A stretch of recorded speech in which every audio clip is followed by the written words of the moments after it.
உணர்ந்து கொள்ளணும் பிள்ளைகளை. சரியானதை சரியான விதத்தில் நம்ம உணர்ந்து கொள்ளாதது தான் பலவிதமான ஆபத்துகளுக்கும் காரணம்.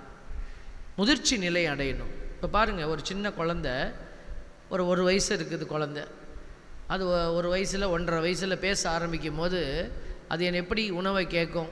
மா புவா, மா புவா, இப்படி தான் சொல்லும். மா நீ மா நீ.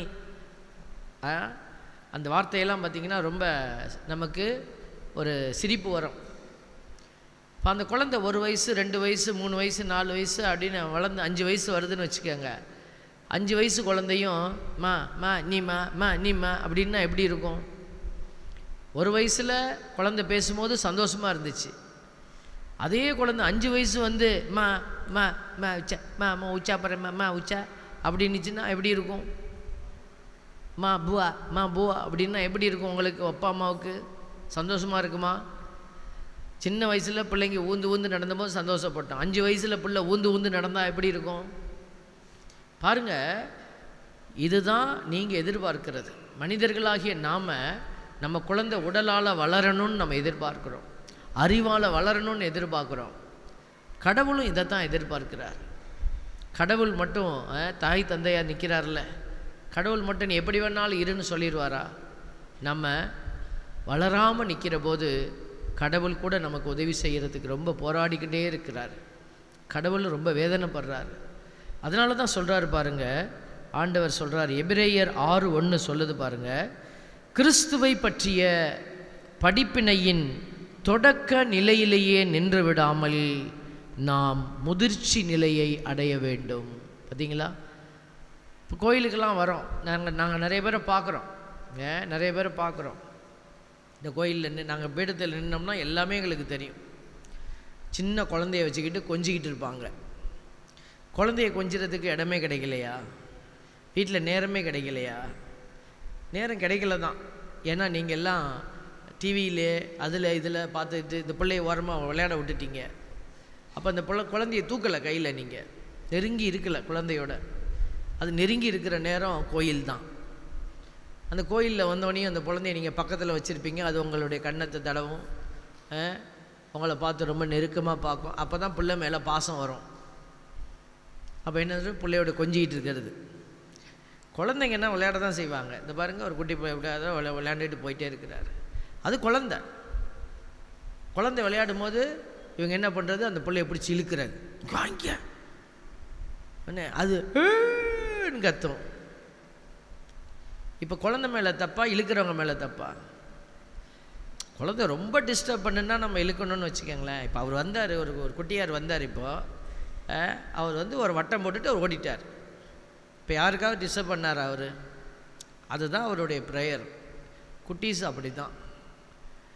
இப்போ அந்த பிள்ளைய டிஸ்டர்ப் பண்ணுறது பெற்றோர்கள், அந்த பிள்ளையால் டிஸ்டர்ப் ஆகிறது இவங்க தான். ஒருத்தர் ஒரு பூசையில் நம்ம பார்ப்போம், ஒருத்தர் எழுந்திரிச்சு வெளியில் போகிறாங்கன்னா ஏதோ அவசரத்தில் போவாங்க, ஏதோ ரெஸ்ட் ரூம் அர்ஜென்சி வந்துருச்சு எழுந்திரிச்சு போவாங்க. ஒருத்தர் போவாங்க, எல்லாரும் அவன் போய் கக்கூசில் உட்கார வரைக்கும் பார்க்குறது. அப்போனா அப்படி செயலாற்றுறவங்களுடைய மனநிலையை நம்ம பார்க்கும்போது குழந்தை மனநிலை இன்னும் முதிர்ச்சி நிலைக்கு வரல. அப்படி தான் யோசிக்க வேண்டியிருக்கிறார். ஒரு குருவானவர் வந்து கொஞ்சம் ஒரு நோய்வாய்ப்பட்டுட்டார். நோய்வாய்ப்பட்ட உடனே அவருக்கு புத்தி கொஞ்சம் இதாகிடுச்சு, பிறந்துருச்சு. அவர் பூசை வச்சுக்கிட்டு இருக்கிறாரு. அவர் பூசை வைக்கல, இன்னொரு ஃபாதர் பூசை வைக்கிறாரு. இவர் பக்கத்தில் நிற்கிறார். நிற்கும் போது டபக்குன்னு எடுத்து என்ன பண்ணிட்டாரு, அந்த ரசத்தை குடிச்சிட்டார். ஏன் ஃபாதர் குடிச்சிங்கன்னு கேட்டால், தாகமாக இருந்துச்சு குடிச்சிட்டேன். இப்போ இவரை நம்ம கோச்சிக்க முடியுமா? அவர் புத்தி சரியில்லாத நிலையில் இருக்கிறாருன்னு நமக்கு தெரியுது. அவரை கோச்சிக்க முடியல. அவரை பார்த்தோன்னே நமக்கு புரியும், சரி இவர் ஒரு மாதிரியாக இருக்கிறார் அப்படின்னு. இப்போ கோயிலில் நாங்கள் பார்க்குறோம், ஒரு சில பேர் ஒரு மாதிரியாக பிஹேவ் பண்ணுறீங்க. இப்போ நாங்கள் என்ன நினைப்போம், கோயிலில் எல்லோரும் பக்தியாக பூசை பார்த்துட்டு இருக்கும்போது ஒரு ஃபோன் வருது. நீங்கள் என்ன பண்ணுறீங்க, ஹலோ ஃபோன் பேசுகிறீங்க. நான் சொன்னேன் இல்லையா, நீங்களும் குருன்னு சொன்னேன்னா இல்லையா? நீங்களும் குரு தானே, நன்மையெல்லாம் வாங்குறீங்கல்ல. அப்போ குருத்துவ அபிஷேகம் உங்களுக்கும் உண்டு. இப்போ சாமியார், இங்கே பூசை வைக்கிற சாமியார் எப்படி இருக்கணும்? அங்கே போட்டிருக்கணும், கரெக்டாக பூசை உடுப்பெல்லாம் போடணும். இப்போ நாங்கள் கை இல்லாமல் ட்ரெஸ் போட்டு வந்தால் விட்டுருவீங்களா? டிசைனாக இருக்கட்டுமே.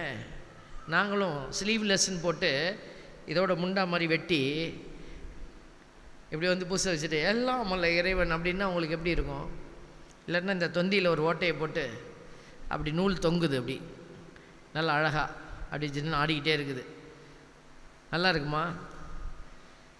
நீங்கள் எப்படி ட்ரெஸ் எல்லாம் பிள்ளைங்களுக்கு வந்து அரைக்குறை ஆடையெல்லாம் போட்டு கூட்டிகிட்டு வரீங்க?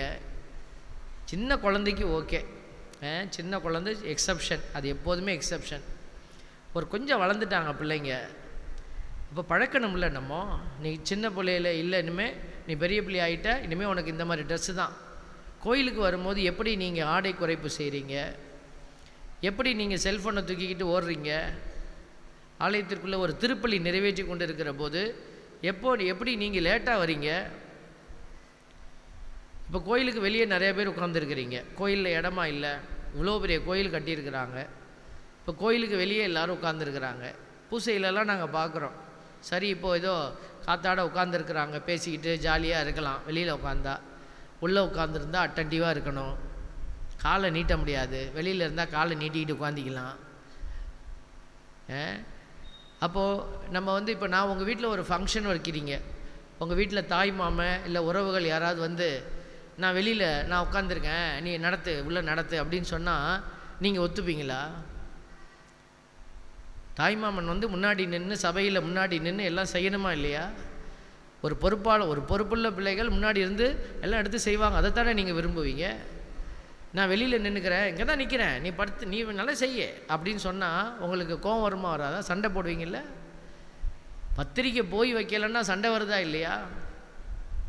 அப்போ இந்த வழிபாடுகளில் மட்டும் நீங்கள் ஏனோ தானோன்னு எங்கெங்கே நிற்கலாமா? அப்படி நிற்க முடியுமா? வெளியெல்லாம் நீங்கள் அங்கங்கே உட்காந்துருந்துட்டு நன்மை வாங்கிட்டு எப்படி நன்மை வாங்குறீங்க? எப்படி குருத்துவ அபிஷேகத்தை எப்படி நீங்கள் பயன்படுத்த முடியும்?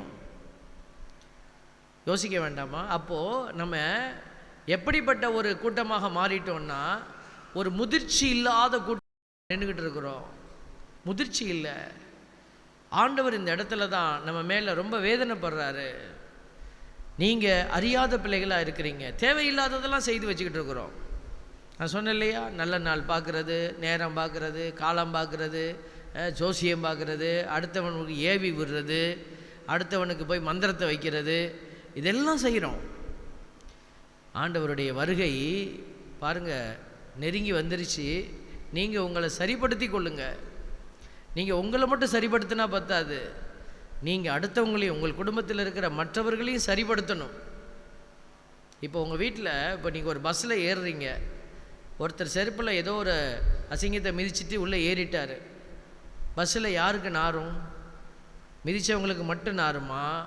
பஸ்ஸில் இருக்கிற எல்லாருக்கும் நாருமா? எல்லாருக்கும் நாரும் தானே. அதே மாதிரி தான் குடும்பத்தில் யாராவது ஒருத்தர் தப்பாக நின்னீங்கன்னா கூட குடும்பமே நாரும். அதனால் நீங்கள் நினைக்கக்கூடாது நான் ஒரு ஆள் தானே தப்பு பண்ணுறேன். ஒரு தகப்பன் தப்பு செஞ்சால் அந்த குடும்பத்தில் ஒரு பெரிய வேதனை இருக்கும். பிள்ளைங்க தப்பு செஞ்சால், ஒரு மனைவி தப்பு செஞ்சால் கூட அந்த குடும்பத்தில் நிறைய பிரச்சனைகள் கிடக்கும். நீங்கள் எல்லாருமே அதை சந்திக்க வேண்டியிருக்கும். பெற்றோர்களினுடைய வேதனையின் பொருட்டு பிள்ளைகள் தண்டிக்கப்படுவார்கள். பிள்ளைகளுடைய கண்ணீரை பெற்றோர்கள் பார்ப்பீங்க. அதனால தான் ஆண்டவர் எச்சரிக்கையை கொடுக்குறாரு, தயவு செய்து உங்களை மாற்றிக்கொள்ளுங்க. நீங்கள் உங்களுடைய வழிகளை திரும்பி, நீ எல்லாத்தையும் விட்டுட்டு திரும்பி வா. ஆண்டவர் நம்மளை கூப்பிடுறாரு, மனம் மாறு. பாருங்கள், மனம் மாறு. மனமாற்றம் அப்படிங்கிறது என்ன? இதுதான் முதிர்ச்சி நிலை. இதுக்கு மேலே நான் இதை செய்ய மாட்டேன். சின்ன பிள்ளையாக இருந்தப்போ கை சூப்பிக்கிட்டு இருந்தோம், அப்புறம் வளர்ந்துட்டேன், ஐயையோ நாம் இனிமேல் கையெல்லாம் வாயில் வைக்கக்கூடாது.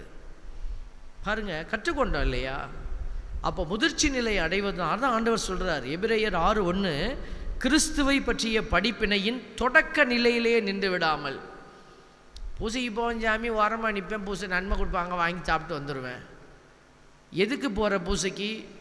ஏன் நன்மையை வாங்கி சாப்பிட்ற? ஏன் இதை செய்யக்கூடாது, ஏன் இதை செய்யணும்? ஆண்டவர் இதைத்தான் சொல்கிறாரு. கிறிஸ்துவை பற்றிய படிப்பினையின் தொடக்க நிலையிலேயே நின்று விடாமல் முதிர்ச்சி நிலையை நாம் அடைய வேண்டும். Price the Lord, hallelujah. இதுதான் ஆண்டவர் மனமாற்றம் அப்படிங்கிறாரு. அப்போ நம்ம மனமாற்றத்திற்குரிய பிள்ளைகளாக மாறணும். ரோமையர் 12:2 சொல்லுது பாருங்க. ரோமையர் 12:2, இந்த உலகத்தின் போக்கின்படி ஒழுகாதீர்கள். அவங்க செஞ்சாங்க, இவங்க செஞ்சாங்க, அதனால நானும் செய்கிறேன். இல்லை, அவன் நரகத்துக்கு போகிறான், அவர் நரகத்துக்கு போகிறா, நீ எங்கே போகிற? அவர்கள் நரகத்திற்குரிய மக்களாக இருப்பார்கள். நீ ஆண்டவருக்கு உகந்த பிள்ளையாக நிற்கணும்னா நீங்கள் கடவுள் சொல்கிறபடி மனமாற்றத்துக்கு உட்படணும். மனமாற்றம் அப்படின்னா என்ன சாமி? கோயிலுக்கு போகாதவன் கோயிலுக்கு வர்றது, இதுதான் மனமாற்றமா? கோயிலுக்கு வரக்கூடிய நான், ஆண்டவருடைய காரியத்தில் ரொம்ப அக்கறையாக இருக்கிற நானும் யோசிக்கணும், செய்கிறத நான் சரியாக செய்கிறேனா, ஆண்டவருக்கு உகந்த விதமாக செய்கிறேனாங்கிறத நான் யோசிக்கணும். அதான் சொல்கிறாரு பாருங்க ரோமையர் 12:2, இந்த உலகத்தின் போக்கின்படி ஒழுகாதீர்கள், மாறாக உங்கள் உள்ளம் புதுப்பிக்க பெற்று மாற்றம் அடைவதாக. பிரைஸ் தி லார்ட், ஹல்லேலூயா. உங்கள் உள்ளம் என்ன செய்யணுமா? புதுப்பிக்க பெற்று மாற்றம் அடைவதாக. அப்போது பார்த்தீங்களா, அப்போது என்ன நடக்கும்? கடவுளின் திருவுளம் எது என தேர்ந்து தெளிவீர்கள். கடவுளின் திருவுளம் எது என தேர்ந்து தெளிவீர்கள். எது நல்லது, எது உகந்தது, எது நிறைவானது என்பதும் உங்களுக்கு தெளிவாக தெரியும். Price the Lord, hallelujah, hallelujah, ஹல்லேலூயா. அப்போ ஆண்டவருடைய பிள்ளைகள் இதை தெரிஞ்சுக்கிட்டோம் அப்படின்னா தவறி போக மாட்டோம்.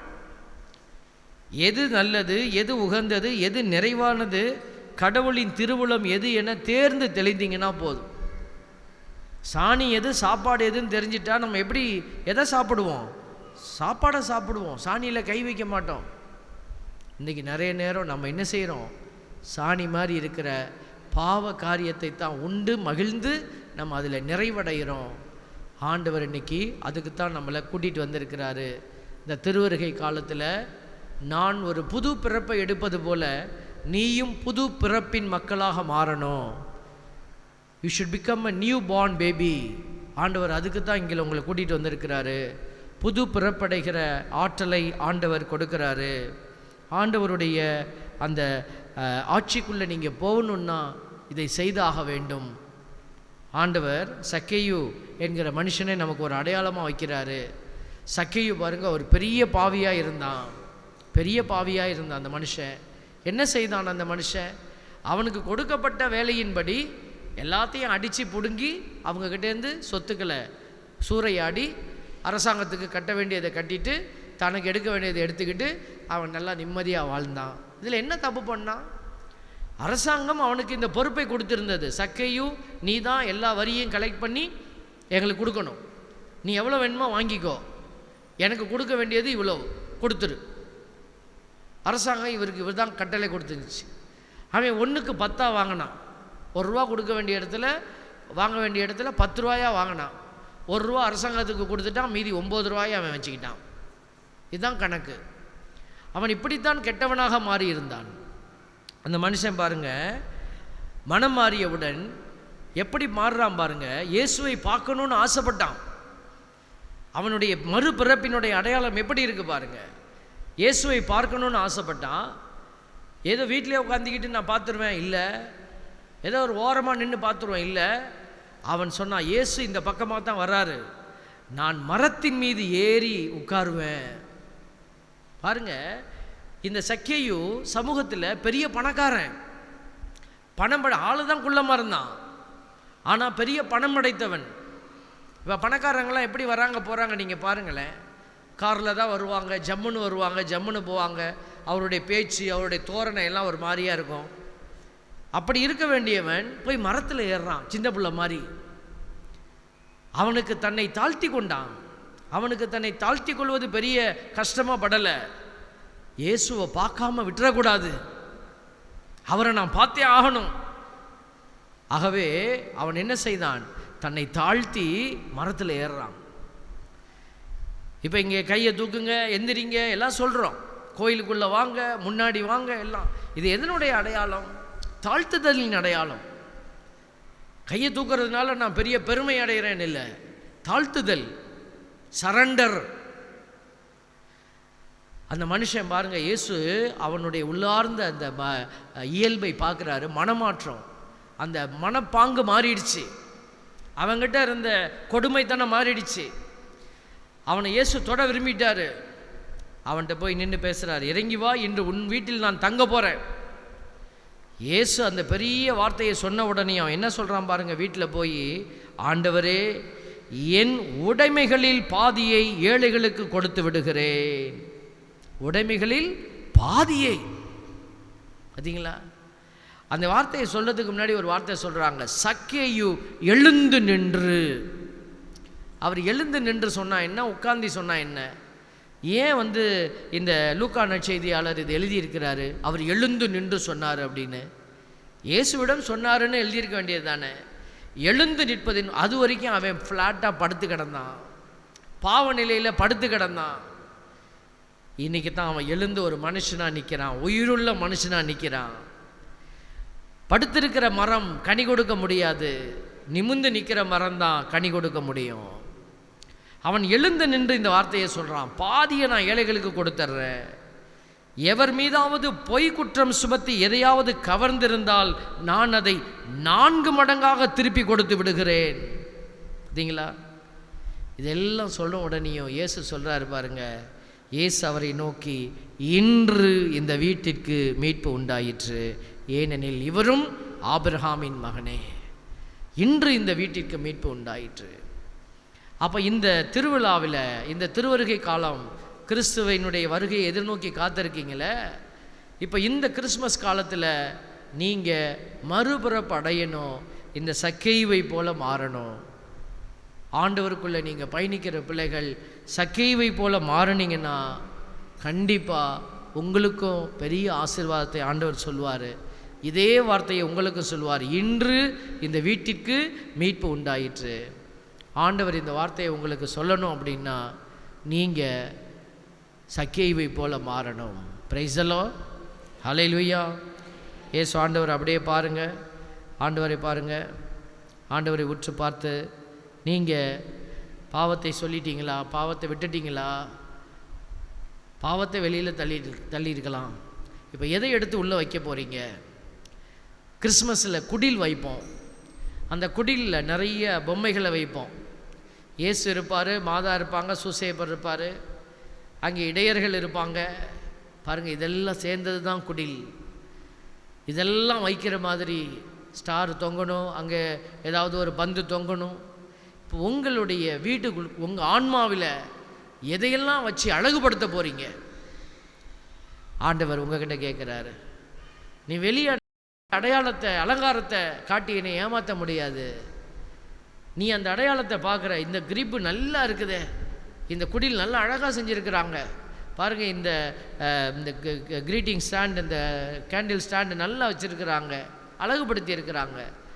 இப்போது இது சின்ன ஒரு வளையம், ஒரு ஜிகினா பேப்பரு, 4 மணி இப்படி சுற்றி தொங்க விட்டோனையுமே இது நல்லா அழகாக இருக்கு. அப்போ உங்களுடைய இதயத்துக்குள்ளே நீங்கள் நல்ல விஷயம் எதை எடுத்து உள்ளே வைக்க போகிறீங்க? ஆண்டவர் அதுக்கு தான் உங்களை இந்த நேரம் கூப்பிட்டுட்டே இருக்கிறாரு. Price the Lord, hallelujah. ஆண்டவர் இந்த நேரத்தில் நம்ம செய்த குற்றங்கள் குறைகளையெல்லாம் மன்னித்தவர், அருள் தராரு, சுகம் கொடுக்குறாரு. இந்த பாடலை நம்ம பாட போகிறோம், அருள் தாரும் இயேசுவே சுகம் பெறுவேன். அப்போது இந்த சக்கேயு மனநோயாளியாக இருந்தான், தூக்கம் இல்லை, பணம் இருந்துச்சு, தூக்கம் இல்லை, மனநோயாளி. ஆண்டவர் அவனுடைய மனநோயை மாற்றினார். பாடகர் குழுவோடு சேர்ந்து இந்த பாடலை நம்ம பாடுவோம். இந்த பாடலை பாடும்போது நீங்கள் எதை இயேசுவுக்காக ஏற்றுக்கொள்ள போகிறீங்க? எல்லோரும் இயேசுவை உற்று பார்ப்போமா? கரங்களை இப்படியே கும்பிடுங்க பார்ப்போம். கரங்களை கும்பிட்டு, இயேசுவே உடைய இரக்கத்தில் என்னை ஒப்படைக்கிறேன்னு சொல்லுங்கள். நான் சொல்ல சொல்ல இந்த ஜெபத்தை சொல்லுங்கள். கண்ணை திறந்து இயேசுவினுடைய பரிசுத்த அந்த பிரசன்னத்தை பாருங்கள். வேறு எங்கேயும் பார்க்க வேண்டாம், இந்த பிரசன்னத்தை உற்று பாருங்கள். அது சொல்ல சொல்ல சொல்லுங்கள், இயேசு ஆண்டவரே இரக்கத்தின் பிதாவே, கல்வாரி மலையிலே எல்லாவற்றையும் எங்களுக்காக தந்து கடவுளின் திருமுன்னிலையில் இழந்து நின்றீரே. இன்று நானும் உமக்காக பல நன்மையான காரியங்களை செய்வதற்கு என்னை கையளிக்கிறேன். நான் என்ன செய்ய வேண்டும் என்பதை எனக்கு கற்றுத்தாரும் ஆண்டவரே. இழப்பின் அடையாளத்தை நான் எதிர்கொள்ள எனக்கு ஆற்றல் தாரும் ஆண்டவரே. உதவி செய்யும் ஆண்டவரே. உம்முடைய இரக்கத்திலே நான் நம்பிக்கை வைக்கிறேன்.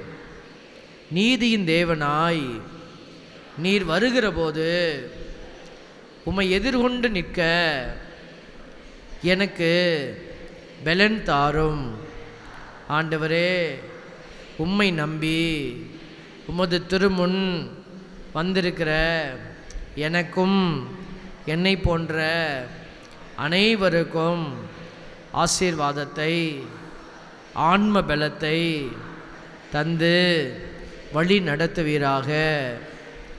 நன்றி இயேசுவே, நன்றி தகப்பனே, நன்றி பரிசுத்த ஆவியானவரே. ஹல்லேலூயா, ஹல்லேலூயா, ஹல்லேலூயா, ஹல்லேலூயா, ஹல்லேலூயா. அப்பா, நான் உம்மை பார்க்கிறேன். அன்பே, நான் உம்மை துதிக்கிறேன். பாடுவோமா எல்லாரும் சேர்ந்து? அப்பா, நான் உம்மை பார்க்கிறேன். அன்பே, நான் உம்மை துதிக்கிறேன். அப்பா, நான் உம்மை பார்க்கிறேன். நீரே என் வழி, நீரே என் சத்தியம். சொல்லுவோம். நீரே என் வழி, நீரே என் சத்தியம், நீரே என் ஜீவன் அன்றோ, நீரே என் ஜீவன் அன்றோ. அப்பா, நான் உம்மை பார்க்கிறேன். அன்பே, நான் உம்மை துதிக்கிறேன். அப்பா, நான் உம்மை பார்க்கிறேன். அப்பாவும் நீரே, அம்மாவும் நீரே. பாடுவோம்.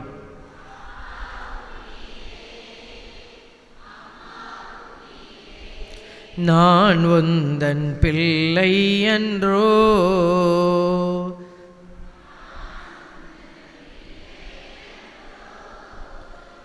அப்பாவும் நீரே, அம்மாவும் நீரே.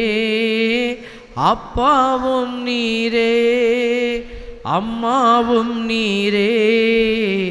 நான் உந்தன் பிள்ளை அன்றோ, நான் உந்தன் பிள்ளை அன்றோ. அப்பா, நான் அன்பே, நான் உம்மை துதிக்கிறேன். அப்பா, நான் நல்ல மேய்ப்பன் நீர்தானே. பாடுவோம்.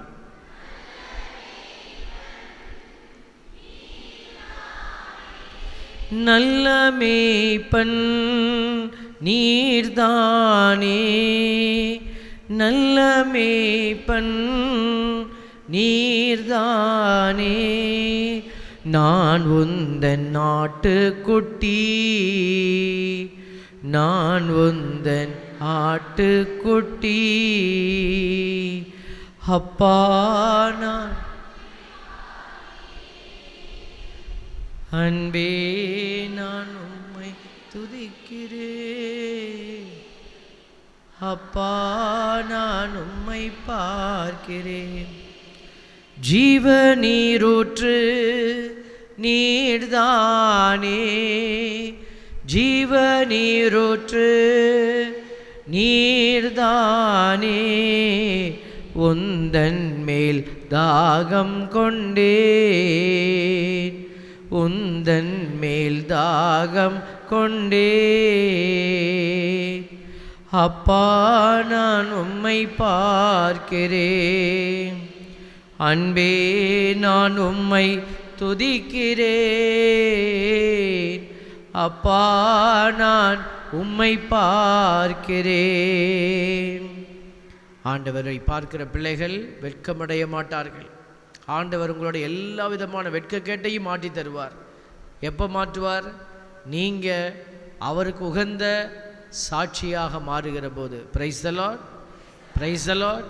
ஹல்லேலூயா, ஹல்லேலூயா, ஹல்லேலூயா. ஆண்டவர் இதோ உதவி செய்ய தயாராக இருக்கிறாரு. அந்த உதவியை பெற்றுக்கொள்வதற்கு நாம் தயாராக இருக்கணும்னா நம்ம மனமாற்றத்துக்குள்ளே போகணும் பிள்ளைகளே. கடவுள் விண்ணிலிருந்து இறங்கி வந்தாருன்னு நம்ம வாசிக்கிறோம் இல்லைங்களா? அதில் நம்ம பார்க்குற ஒரு முக்கியமான ஒரு காரியம் என்ன அப்படின்னா செயல்பாடு. கடவுள் அங்கிருந்து இறங்கி வந்தது கடவுள் செயல்படுகிறார் என்பதை காட்டுகிறார். அவர் இறைவாக்கினர் அனுப்புகிறாரு, அவர் அனுப்புனார், இவர் அனுப்புனார், எல்லாத்தையும் அனுப்புனார். கடைசியில் யார் அனுப்புகிறாரு? தன் ஒரே மகனை அனுப்புகிறாரு. அப்போ அந்த மகனையே அனுப்பும் அளவுக்கு, கையளிக்கும் அளவுக்கு கடவுள் உலகின் மேல் அன்பு கூர்ந்தார். அப்படின்னா கடவுள் தன்னை இழக்கிற கடவுள், செயல்படுகிற கடவுள். அந்த கடவுள் தான் இன்னைக்கு உங்களை பெயர் சொல்லி கூப்பிடுறாரு. பிரைஸ் தி லார்ட், ஹல்லேலூயா, ஹல்லேலூயா. நிக்கோதேம்னு ஒரு பெரிய பரிசேயர் ஒருத்தர் இருந்தார். அவர் படித்து அறிஞ்சு நல்ல கற்றறிந்த அறிவாளி. இயேசுவை போய் ராத்திரியில் பார்க்க போகிறாரு. இயேசு அவர்கிட்ட என்ன சொன்னார்? நீ மறுபடி பிறந்தாதான் விண்ணரசுக்குள்ளே போக முடியும்ட்டார். யாருக்கிட்ட சொன்னார்? நிக்கோதேமுக்கிட்ட சொன்னார். அன்னைக்கு நிக்கோதேமுக்கிட்ட சொன்னவர் இன்னைக்கு யாருக்கிட்ட சொல்கிறாரு? உங்ககிட்ட சொல்கிறாரு. என்ன சொல்கிறாரு? நீங்கள் மறுபடி பிறக்கணும். உங்களால் பிறக்க முடியுமா மறுபடி? அவர் அப்படி தான் கேட்டார். நான் இவ்வளோ பெரிய ஆள் ஆகிட்டேன் ஆண்டவரே, நான் போய் எங்கள் அம்மா வயிற்றில் பூந்து இந்த தடவை பிறக்க முடியுமா அப்படின்னு கேட்டார். அப்போ அதுக்கு இயேசு என்ன பதில் சொன்னார்?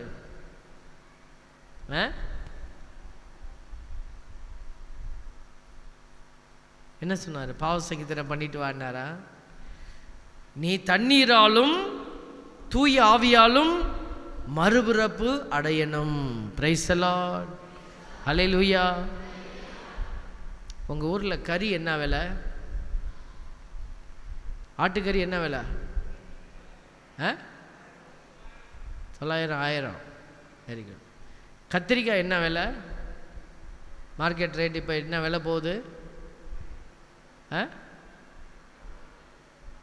60 ரூபாயா? 50 ரூபா, 60 ரூபா போகுது. Very good. பாருங்கள், கத்திரிக்காய் தெரிஞ்சு வச்சுருக்குறோம், கறி விலையெல்லாம் தெரிஞ்சு வச்சுருக்குறோம். பைபிளில் ஏதாவது கேட்டாக்கா உங்கள் வயசு என்ன?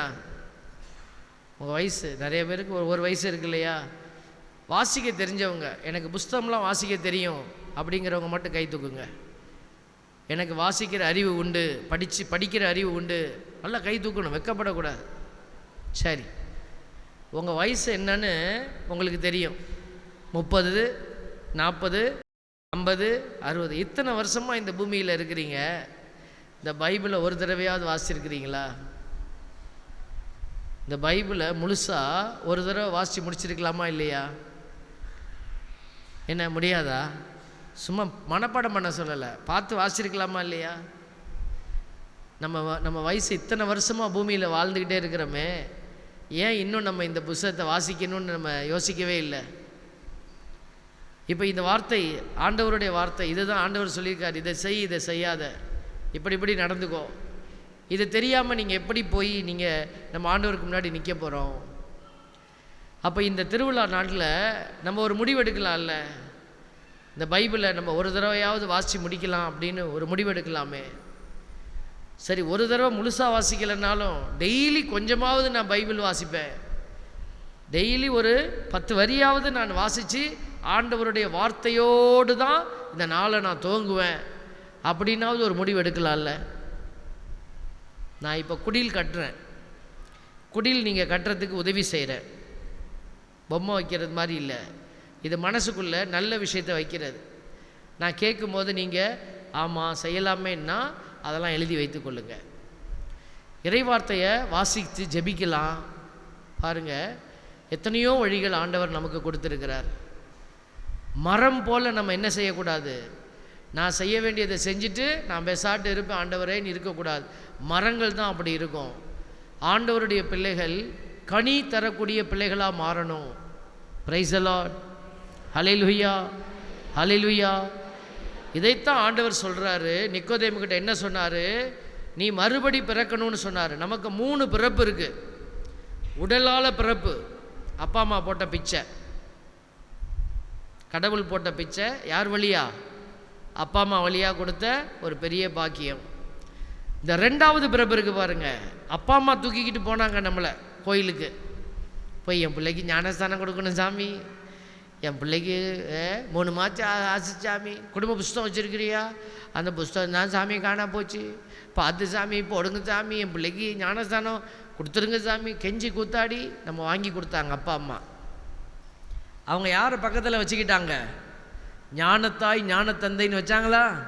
ஞான பெற்றோர், இன்னொரு பெற்றோர் உங்களுக்கு அந்த நேரம் அருளப்பட்டாங்க. அப்போது திருமுழுக்கு என்பது மிகப்பெரிய கடவுளுடைய அபிஷேகத்தை பெற்றோர்கள், ஞான பெற்றோர் உங்களுக்கு வாங்கி கொடுத்தாங்க. அந்த ஒரு பிறப்பும் நம்மளால் வந்தலை, மற்றவங்க நமக்கு போட்ட பிச்சை. உடலால் பிறப்பும் திருமுழுக்கு நீரால் பிறப்பும் நமக்கு போட்ட பிச்சை. ஆண்டவர் இயேசு சொல்கிறாரு, 3 பிறப்பு இல்லை, நீ உடல் பிறப்பை இயேசு விட்டுட்டார், நீ மறுபடி பிறக்கணும். தண்ணீராலும் தூய ஆவியாலும் பிறந்தாலன்றி விண்ணரசுக்குள்ளே போக முடியாது. மோட்சத்துக்கு போகணும்னு விரும்புகிறவங்கெல்லாம் இந்த பிறப்பை அடையணும். தண்ணீரால் பிறப்பு அடைஞ்சிட்டோம், திருமுழுக்கு வாங்கிட்டோம். இது 2 பிறப்பும், உடலால் பிறப்பு, தண்ணீரால் பிறப்பு, அப்பா அம்மா போட்ட பிச்சை. இந்த 3வது பிறப்பு இருக்கு பாருங்க, ஆவியில் பிறப்பு. அதுதான் யாரு கொடுக்கறது? நாம நமக்கு கொடுத்துக்கிற 3வது பிறப்பு. அதுதான், அது யாரும் வெளியிலிருந்து யாரும் கொடுக்க முடியாது. இந்த பிறப்பை நீங்கள் கொடுத்தாதான் நீங்கள் மோட்சத்துக்குள்ளேயே போக முடியும். Price the Lord, praise the Lord, praise the Lord. அப்போ ஆண்டவர் இன்னைக்கு அதுக்கு தான் உங்களுக்கு சொல்லி கொடுக்குறாரு. இந்த 3வது பிறப்பு, ஆவியில் பிறப்படைய நீ தயாராக இருக்கிறியா? பார்ன் ஆஃப் ஸ்பிரிட்னு சொல்லுவாங்க. பார்ன் ஆஃப் ஸ்பிரிட், ஆவியில் நம்ம செயல்படணும். தூய ஆவி நம்மை வழிநடத்தும் விதமாக செயல்படுகிற அந்த விதம், அதுதான் ஆவியில் பிறந்த பிள்ளைகளுடைய அடையாளம். ஆவியில் பிறந்த பிள்ளைகள் ஆண்டவருடைய காரியத்தில் அக்கறையாக இருப்பாங்க. நம்ம உடம்பு இங்கே இருக்குது, உடம்புக்கு உள்ள இன்னும் 2 விஷயம் ஒளிஞ்சிருக்குது, முக்கியமான விஷயம். அது என்ன அப்படின்னா, ஒன்று ஆன்மா. இந்த உடல் ஆன்மா 2 முக்கியமான ஒரு பாடி. இது பார்க்குற பாடி, அது பார்க்க முடியாத ஒரு பாடி, இன்டர்னல் பாடி, உடல். அப்போ இந்த 2ம் இப்படி வச்சிட்டிங்கன்னா நடுவில் ஆவி தான் ஊசலாடிக்கிட்டு இருக்கும். இந்த ஆவி பலனாக இருந்துச்சுன்னா ஆத்மாவோட சேர்ந்துக்கும். ஆவி பலன் இழந்துருச்சுன்னா எங்கே போய் சேர்ந்துக்கும்? உடம்போட சேர்ந்துக்கும். இப்போ உங்களுடைய ஆவி பலனாக இருக்குதா இல்லையாங்கிறத நீங்கள் கண்டுபிடிச்சிக்கலாம். அந்த ஆவி பலன் இழந்து போகிறவங்க என்ன செய்வாங்க? கோயிலை வந்து காற்று வாங்குகிற ஒரு இடமா பயன்படுத்துவாங்க. கோயில் பக்கம் வர விரும்ப மாட்டாங்க. அவங்க தங்களுடைய உடல் சார்ந்த இச்சைகளுக்குள்ளே ஓடுவாங்க. அப்போ இந்த ஆவி எங்கே சாயுதுருக்கு? உடம்போட சாஞ்சிருக்குன்னு அர்த்தம். ரொம்ப டயர்டாக இருக்குது, எங்கே ஜெபம் சொல்கிறது, ரொம்ப டயர்டாக இருக்குது, ஜெபிக்கும் போதெல்லாம் தூக்கம் வந்துட்டு, சரி தூங்கும் அப்புறம் பார்த்துக்கலாம். அப்போ உடம்பு சொல்லுகிறபடியே செயல்படுவாங்க. இச்சைகளின் பிள்ளைகளாக மாறிடுவாங்க. இவங்க இச்சைகளுக்கு அடிமையாய் மாறிடுவாங்க. இச்சை நல்லதா கெட்டதா? இச்சைங்கிறது நல்லதா கெட்டதா? இப்போ சாப்பிட்றீங்க, உங்கள் வாயில் சுவை தெரியுது, இனிப்பு, புளிப்பு, கசப்புன்னு. இது நல்லதா கெட்டதா? நல்லது. பார்க்குறீங்க, கருப்பு, சிவப்பு, வெள்ளை, பச்சை, மஞ்சள் கலர் தெரியுது. இது பார்க்குறது, செல்ஃபோனெல்லாம் பார்க்குறோம், பார்த்தா நம்ம என்ஜாய் பண்ணுறோம், அதில் இருக்கிற வீடியோலாம் பார்க்குறோம், படம்லாம் பார்க்குறோம். இப்படி பார்க்குறது நல்லதா கெட்டதா? கண்ணில் பார்க்குறதெல்லாம் தெரியுதில்ல, இது நல்லதா கெட்டதா? நல்லது. அது ஒரு இச்சை. காதில் பாட்டு கேட்குறீங்க, கேட்குது, நல்ல சவுண்டு கேட்குது, நல்லா இருக்குது சார், என்ஜாய் பண்ணுறோம். நல்லதா கெட்டதா? நல்லது. நீங்கள் ஒரு ஆணா பெண்ணா உங்களை உணர்றீங்க. எப்படி உணர்றீங்க? நீங்கள் சிறு குழந்தையாக இருந்தப்போ அது தெரியல. நீங்கள் வாலிப வயதை எட்டிய உடனே ஒரு ஆண் பெண்ணின் மீது ஆர்வம் கொள்கிறீங்க. ஒரு பெண்ணை பார்த்தோனையும் பட்டாம்பூச்சி பறக்குது. ஒரு பெண்ணுக்கு ஆணை பார்த்தோனையும் பட்டாம்பூச்சி பறக்குது. பறக்குதா? என்னம்மா பறக்குதா இல்லையா? பறக்குது பறக்குது. பறக்கலைன்னா தான் பிரச்சனை. பறக்கலைன்னா பிரச்சனை. பறந்துச்சுன்னா என்ன அர்த்தம்? எல்லாம் சரியாக இருக்குன்னு அர்த்தம். நம்ம உள்ளே பறக்கலாம், பறந்து என்ன பண்ணக்கூடாது? அடுத்தவங்க தோட்டத்துக்கு போகக்கூடாது. அங்கே தான் பிரச்சனை ஆரம்பிக்குது. பறக்கிறத பற்றி தான் நான் பேசுகிறேன். அப்போ அந்த உணர்வுகள் சரி. அந்த உணர்வு இல்லைன்னா ஒரு ஆணுக்கும் பெண்ணுக்கும் ஈர்ப்பு வந்திருக்குமா? இந்த உலகத்தை அவங்க உருவாக்கி படைக்க முடியுமா? அப்போ கடவுள் இந்த இச்சைகளை எல்லாம் அவர் வேணும்னு தான் கொடுத்துருக்கிறாரு. பயன்படுத்திக்கோ, இந்த உலகத்தில் வாழ்கிறதுக்கு உனக்கு இதெல்லாம் தேவைன்னு கொடுத்தாரு. ஆனால் அந்த இச்சைகள் நம்மை அடிமையாக்குது பாருங்க, அதுதான் பாவம். எப்போ பாரு டிவியை திறந்து சினிமா பார்த்துக்கிட்டே இருப்பேன், எப்போ பாரு செல்ஃபோனை தடவிக்கிட்டே இருப்பேன், நேரம் போகிறதே தெரியாமல். பாவம், இச்சை. நீ இச்சைக்கு அடிமையாயிட்ட. சாப்பிட்டுக்கிட்டே இருக்கிறது, போஜன பிரியம், இச்சைக்கு அடிமையாக இருக்கிற. தேவையில்லாத பேச்சு பேசிக்கிட்டே இருப்பேன், கண்டதையும் பேசுவேன், இச்சை. நீ இச்சைக்கு அடிமையாக இருக்கிற.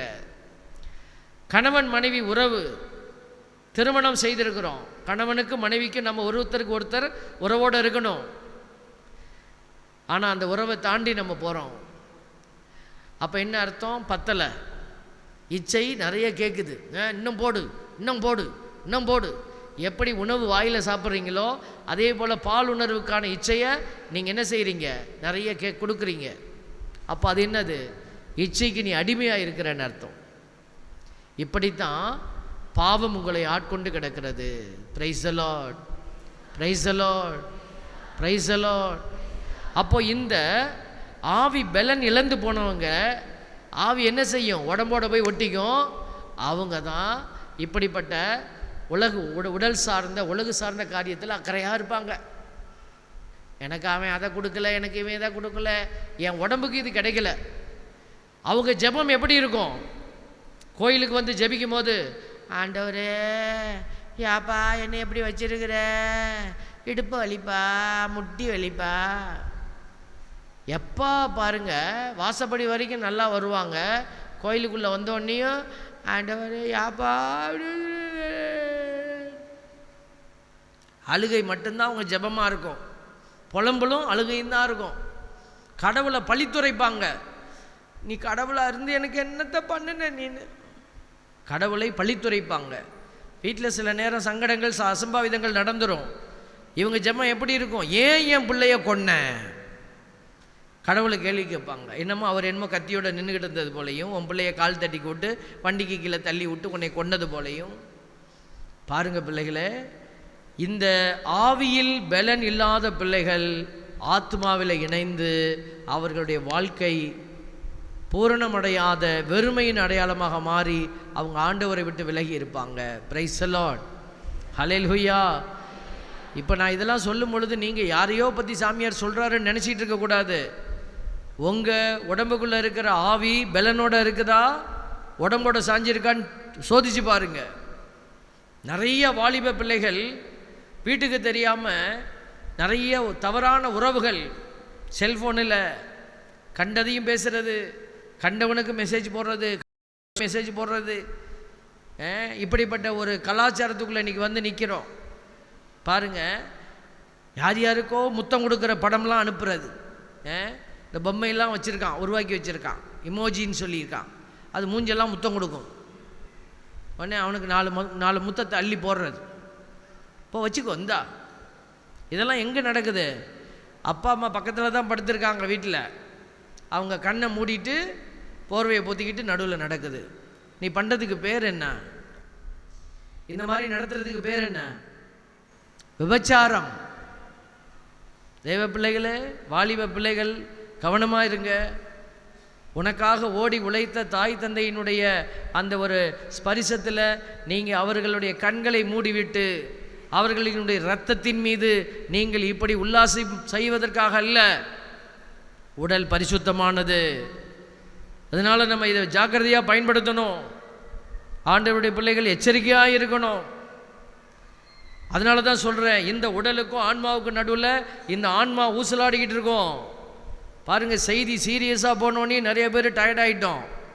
ஜோக் அடித்தோம்னா, செய்தி சீரியஸாக போச்சுன்னா ஏன் என்னமோ பேசுகிறாரு, பேசிட்டு போட்டோம் மனுஷன், நம்ம வீட்டுக்கு போயிடுவோம். நிறைய பேர் வீட்டுக்கு போயிட்டாங்க. இப்போது பிரைஸ் தி லார்ட். வீட்டில் இருக்கிறவங்களாம் சேர்ந்து சொல்லுங்கள் ஹல்லேலூயா. வீட்டில் இருக்கிறவங்களாம் சொல்ல சொன்னேன். பார்த்தீங்களா? இங்கே பார்த்தாலே தெரியுதே. Price the Lord. போராட்டம் வேணும் பிள்ளைகளே. உடம்போட எதிர்த்து போராடணும். உடம்போட எதிர்த்து போராடுறதுக்கு நீ தயாராக இல்லைன்னா தோத்துருவ. ஆண்டவர் உன்னை வெற்றி அடைகிறதுக்காக தான் போராடினாரு. எப்படி போராடினாரு? சும்மா மந்திரவாதி மாதிரி போராடலை. அவர் உடலை வைத்து, அவருடைய உடலை வைத்து போராடி தான் உன்னை வெற்றியடைய செய்தார். நீயும் இந்த உடலை வைத்து போராடி தான் வெற்றி அடையணும். ஆண்டவர் அதுக்கு தான் உன்னை பெயர் சொல்லி தெரிந்தெடுத்தார். அதனால தான் சொல்லி கொடுத்துக்கிட்டு இருக்கிறோம். உடல் ஆன்மா ரெண்டுக்கு நடுவில் இந்த ஆவி போராடிக்கிட்டு நிற்கும். உங்ககிட்ட தான் கேட்கும், எங்கே சாயட்டும். நீ வீட்டில் நல்லா படுத்து தூங்குனீன்னா இது ஆட்டோமேட்டிக்காக உடம்போட சாஞ்சிக்கும். உன் ஆவி ஆத்மாவோட சாயணும், ஆண்டவரோடு இருக்கணும்னு நினச்சிங்கன்னா நீங்கள் என்ன பண்ணணும்? இந்த மாதிரி ஜெப காரியத்தில் ஈடுபட்டு வீட்டில் துதிச்சு ஜெபிச்சு ஆண்டவரை மகிமைப்படுத்துகிற போதெல்லாம் என்ன நடக்குது? தூய ஆவியானவர் உன்னை நிரப்புவார். அப்போ உன்னுடைய ஆவி தூய ஆவியோட கான்டாக்டில் வரும்போது உனது ஆவி நிரப்பப்படும். இப்படி நிரப்பப்படுகிற ஆவி ஆத்மாவோடு சேர்ந்து கொண்டு ஆண்டவருக்குள் அது ஓட முயற்சி செய்யும். ஆண்டவருக்குள் ஓடுகிற பிள்ளைகள் தான் கிறிஸ்துவுக்குள் வாழுகிற பிள்ளைகள். இவர்கள் வெறுமையாய் ஆலயத்திற்கு வந்து இப்படி உட்கார்ந்து பார்த்துட்டு போகிறவங்க இல்லை. They become the real participatory சர்ச்சாக மாறுவாங்க. அவங்க திருச்சபையினுடைய பங்காளர்களாக மாறுவாங்க. நான் என்ன செய்யணும் ஆண்டவரேன்னு கேட்பாங்க. அன்னை மரியாள் கேட்டாங்க, நான் என்ன செய்யணும் ஆண்டவரே? அன்னை மரியாளுக்கு டாஸ்க் கடவுள் கொடுத்தாரு. சூசேப்பர் ஆண்டவருக்கு ரெடியாக நின்னார். சூசேப்பருக்கு ஆண்டவர் வேலை கொடுத்தாரு. திருத்தூதர்கள் சொல்லுங்க ஆண்டவரே, நாங்கள் என்ன செய்யணும்? ஆண்டவர் சொன்னார், போ, நீ போய் அங்கே போய் சிலுவையில் போய் மறிச்சு போ. ஆண்டவர் இதான் உயிரை கொடு. பாருங்கள், பவுலடியாரை செலக்ட் பண்ணார். ஓடு, இந்த பக்கம் ஓடு, அந்த பக்கம் ஓடு. ஆண்டவர் தன் தேர்ந்தெடுத்த பிள்ளைகளை எல்லாம் தனக்கு யார் ரெடியாக இருக்கிறாங்களோ, தனக்காக செயல்பட யாரெல்லாம் தயாராக இருக்கிறாங்களோ அவர்களெல்லாம் கடவுள் உயர்த்தினார். Praise the Lord. ஹல்லேலூயா. ஆண்டவர் உங்களை தெரிந்தெடுத்து பயன்படுத்த தயாராக இருக்கிறாரு. நீ தயாராக இருக்கிறியா? அப்போ ஆன்மாவில் சுகம் அடையாத பிள்ளைகள் எப்போ பார்த்தாலும் கை பிச்சைக்காரன் கை மாதிரி கோயிலுக்கு வந்தா ஆண்டவரே ஐயா அப்பா அம்மா இப்படி யார் கை இருக்கும்? எப்போதுமே பிச்சைக்காரன் கை தான் இருக்கும். ஆண்டவர் உன்னை பிச்சை எடுக்கிறவனாக அல்ல, கொடுக்கிறவனாக மாற்றியிருக்கிறாரு. Price the Lord.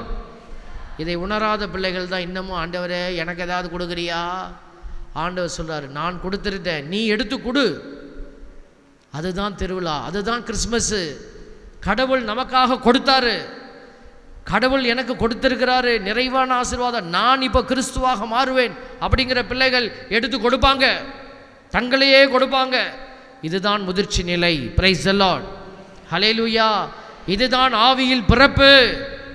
இந்த ஓட்டத்தை நீ ஓடாம, உங்கள் ஊரில் பக்கத்தில் இருக்கிறவங்களுடைய கஷ்டம் என்னன்னு கூட தெரியாமல் நீங்கள் ஆண்டவருக்குள்ளே வெற்றி அடைய முடியாது. அதனால் அவன் செஞ்சானா, அவன்லாம் சொத்தை வச்சுக்கிட்டு வாழ்கிறான், அவன் நரகத்துக்கு போகிறான். அவன் யாருக்கும் 10 காசு கொடுக்காம தான் இந்த காசை சேர்த்து வச்சிருக்கலாம். அவனை பார்த்து நீ ஏமாந்துடாத. நீ ஏழையாயிரு, ஆண்டவருக்குள் ஆசீர்வதிக்கப்பட்ட பிள்ளையாயிருப்ப. நீ இழப்பதில் குறியாயிரு, ஆண்டவருக்குள் நீ மகிமை அடைகிற பிள்ளையாயிருப்பீங்க. ஆண்டவருக்காக இரத்தம் சிந்துகிற பிள்ளையாயிரு, ஆண்டவருடைய மாட்சியில் பங்கு பெறுவீங்க. ஆண்டவரை போல நீ எல்லாவற்றையும் இழந்து ஆண்டவருக்கு மாற்றி கொடுக்க நில்லு. ஆண்டவர் அவருடைய அரியணையில் உன்னை தூக்கி உட்கார வைப்பார். Praise the Lord. ஹல்லேலூயா. எழுந்து நிற்போமா? எழுந்து நின்று இந்த பாடலை பாடுவோம். அருள்தாரும் இயேசுவே சுகம் பெறுவேன். ஆண்டவர் இப்போ இங்கே நிறைய பேருக்கு சுகம் தர போகிறாரு. உள்ளத்தில் பொறாமை, உள்ளத்தில் கசப்பு, உள்ளத்தில் ஒரு வேதனை, மனைவி மக்களோட சண்டை, மனைவி கணவனோட சண்டை, கணவன் மனைவிக்குள்ள பிரச்சனை, பேச்சுவார்த்தை இல்லை, அப்பா அம்மா கிட்ட பேசவே இல்லை, இப்படிப்பட்ட நிறைய பிரச்சனை, சொத்து தகராறு, இடத்தகராறு, வழக்கு, இப்படி பல்வேறு நிலைகளில் இங்கே சிக்கப்பட்டு கிடக்கிற பிள்ளைகள் நல்லா நினச்சிக்கங்க. நீ மன்னிச்சு, நீ இறங்கி மன்னிச்சு செயல்படு. ஆண்டவர் உனக்காய் இறங்கி செயல்பட போறார். Praise the Lord. Hallelujah, hallelujah. இந்த பாடலை நம்ம பாடுகிற போது ஆண்டவர் உங்களுக்கு சுகத்தை எங்க தராரு? உள்ளத்தில் தராரு. இப்போ உள்ளத்தில் சுகமடைந்த பிள்ளைகள் தான் உடலில் சுகமடைய முடியும். அடுத்தவங்களை மன்னிக்க மனசில்லாத பிள்ளைகளுக்கு சுகம் கிடைக்காது. ஆண்டவருக்காக நான் செயல்படுவேன் அப்படின்னு சொல்ற பிள்ளைகளுக்கு தான் சுகம் கிடைக்கும். Praise the Lord. ஹல்லேலூயா. இங்கே இருக்கிறவங்க எல்லாருக்கும் தூய ஆவி வேணுமா? வேணுமா? எதுக்கு வேணும்? தூய ஆவி நல்லவர் தானே சாமி, அது இருந்துட்டு போகிறாரு ஒரு ஓரமாக. வீட்டில் ஃப்ரிட்ஜ் இருக்குது, வாஷிங் மிஷின் இருக்குது, கம்ப்யூட்டர் இருக்குது. இப்போ புருஷன் இது வேற வாங்கி கொடுத்துருக்கார், பாத்திரம் வாஷ் பண்ணுற மிஷின் கூட வாங்கி கொடுத்துருக்கிறார், டிஷ் வாஷரு. அது எல்லாம் இருக்கும்போது இந்த தூய ஆவி ஒரு ஓரமாக இருந்துட்டு போட்டுமே. Price the Lord. தூயாவி வேணும்னு விரும்புகிறோம். அந்த தூயாவி என்ன செய்வார்? கொரிந்தியருக்கு எழுதப்பட்ட முதல் திருமுகத்தில் எழுதியிருக்குது, பொது நன்மைக்காகவே தூயாவியின் செயல்பாடுகள் ஒவ்வொருவரிலும் வெளிப்படுகிறது. அப்போ தூயாவி வந்தார்னா எதுக்கு வருவார்? பொது நன்மைக்கு தான் வருவார். Price the Lord. அதுக்கு தான் உங்களுக்குள்ள நீங்கள் கிறிஸ்துவை பெற்றுக்கொண்ட பொழுது, முதலாக ஞானஸ்நானம் திருமுழுக்கு பெற்ற பொழுது உங்களுக்குள்ளே வந்த தூயாவி கனிகளோடு வந்துட்டார். கனிகள்னா என்ன? தூயாவியின் கனிகள் என்னென்ன? தூயாவியின் கனிகள் என்னென்ன? கலாத்தியர் 5:22, அன்பு, மகிழ்ச்சி, பொறுமை, பரிவு, கனிவு, நன்னயம், தன்னடக்கம், நம்பிக்கை, அமைதி. 9 காரியம். 9 காரியம். அன்பு, மகிழ்ச்சி, பொறுமை, பரிவு, கனிவு, நன்னயம், தன்னடக்கம், நம்பிக்கை, அமைதி ஆகிய 9 கனிகளை உள்ளே வச்சுட்டார். இப்போ இந்த கனிகளை எடுத்து கொடுக்கணும். கொடுக்குற பிள்ளைகள் தான் அடுத்த கட்டத்துக்கு கூட்டிகிட்டு போவார். அது வரம். அடுத்த கட்டத்துக்கு போகணுன்னா என்னது? அது வரம். அது என்ன வரம்? ஞானம், புத்தி, அறிவு, விமரிசை, திடம், பக்தி, தெய்வ பயம். 7. இந்த ஞானம் இருக்கிற பிள்ளைங்க தான் தொழிலில் ஜெயிப்பாங்க. இந்த ஞானம் இருக்கிற பிள்ளைங்க தான் வேலை செய்கிற இடத்துல பெருமையாக மதிப்போடு இருப்பாங்க. ஞானம் இருக்கிற பிள்ளைகள் தான் வயலில் காலை வச்சாக்கா 1 மூட்டைக்கு 10 மூட்டை கூட எடுப்பாங்க. ஞானம் இருக்கிற பிள்ளைகள் ஆடுகள் மாடுகள் வளர்க்குறவங்க நல்ல வளர்ச்சியை பெருக்குவாங்க. ஞானம் இருக்கிற பிள்ளைகள் நல்லா படித்து நிறைய மார்க் வாங்குவாங்க. இந்த ஞானம், புத்தி, அறிவு, இந்த கொடைகள் இல்லாதவர்கள் இந்த உலகத்தில் மண்ணு மாதிரி உட்கார்ந்துருக்கணும். அதனால தான் ஆவியானவர் இந்த கொடைகளுக்குள்ளே கூட்டிகிட்டு போவார், இந்த சிறப்பு வரங்களுக்குள்ளே. அதுக்கு முதல்ல நீ என்ன செய்யணும்? கனிகளை பயன்படுத்தணும். கனிகளை பயன்படுத்தாமல் எனக்கே இல்லை அப்படின்னு சொன்னீங்கன்னா அடுத்த ஸ்டெப்பு உனக்கு இருக்காது. அதனால தான் நீங்கள் கனிகளிலிருந்து வரங்களுக்கும், வரங்களிலிருந்து கொடைகளுக்கும் போகணும். கொடைகள் என்னென்ன கொடை? பேயை ஓட்டுகிற கொடை, இறைவாக்கு உரைக்கிற கொடை, ஆற்றுப்படுத்துகிற ஆற்றல், அட்மினிஸ்ட்ரேட்டிவ் பவர், இப்படி பல்வேறு விதமான சிறப்பு கொடைகளை கடவுள் அடுத்து இருக்கிறவங்களுக்கு கொடுப்பாரு. அப்போ நீங்கள் இந்த ஃபஸ்ட்டு ஸ்டேஜ் முதல்ல தாண்டணுமா இல்லையா? அப்போ மனசுக்குள்ளே இருக்கிற கசப்புகள், வேதனைகள் எல்லாம் தூக்கி வெளியில் போட்டுட்டு, ஆண்டவரே இனிமேல் உமக்காக ஒரு ஓட்டம். இது வரைக்கும் நான் எனக்காக ஓடிட்டேன், என் ஆத்மாவை நான் காப்பாற்றிக்கிட்டேனான்னு எனக்கு தெரியாது. இப்போ கடவுள் உங்கள் முன்னாடி வந்து கேட்குறாரு, இப்போ கேட்குறாருன்னு வச்சுக்கோங்க, எத்தனை பேர் நீங்கள் பாஸ் ஆவீங்க, மோட்சத்துக்கு போவீங்க? கேள்வி புரியலையா? இப்போ கடவுள் வந்து கூட்டிகிட்டு போகிறாருன்னா நீங்கள் எத்தனை பேர் நான் பாஸ் ஆகி போயிடுவேன், இயேசுவோட போயிடுவேன், மோட்சத்துக்கு போவேன் அப்படின்னு சொல்லி நம்புறீங்க? கை தூக்கி காட்டுங்க பார்ப்போம். மோட்சத்துக்கு போவேன் நம்புகிறவங்க மட்டும் 1 2. வெரி குட், பரவாயில்ல, நிறைய கை தூக்கிடுச்சு. ஆனால் போமான்னு தெரியாது. இந்த எதுவுமே செய்யாமல் சும்மா நம்ம போகிறோன்னு சொல்லிகிட்டு இருக்கக்கூடாது இல்லையா? பைபிள் சொல்லுது, நிலையாக நிற்பதாக நினைத்து கொண்டிருப்பவர். நான் ரொம்ப பர்ஃபெக்டாக நிற்கிறேங்க அப்படின்னு சொல்லிக்கிட்டு இருக்கிறவங்க கீழே விழுந்து விடாதபடி பார்த்து கொள்ளுங்கள். அதனால் நான் மோட்சத்துக்கு போயிடுவேன்னு நம்ம சொல்கிற நம்பிக்கை ஓகே, ஆனால் செயல்பாடுகள் இருக்குதா? இருந்தால் தான் ஜெயிக்க முடியும். நிக்கோதேமுக்கிட்ட சொன்னார், படித்து அறிஞ்சு வச்சிருக்கிற அதெல்லாம் யூஸ்லெஸ்ஸு, செயல்பாடு ரொம்ப முக்கியம். ஆண்டவர் அதுக்கு தான் உங்கள் ஆத்மாவை இப்பொழுது சுகப்படுத்த போகிறாரு. இந்த பாடலை பாடுவோம். இந்த பாடலை பாடுகிற போது தூய ஆவி உங்களை நிரப்புவார், உங்களை அவர் அழைத்து செல்வார் செயல்பாட்டுக்குள்ள. உண்மையின் ஆவி இதோ, இந்த ஆவியினுடைய அபிஷேக வல்லமைக்காக நம்ம இப்போ ஜெபிப்போம்.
சொல்லுமா?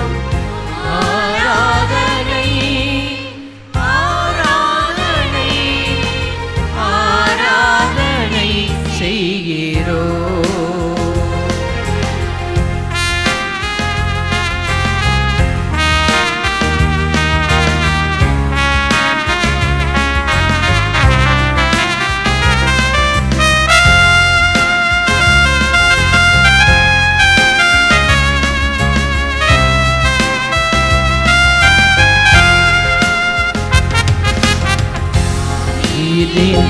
மகளே தயை கொண்டு இறங்குமையா, தாவீதின் திருமகனே தயை கொண்டு இறங்குமையா.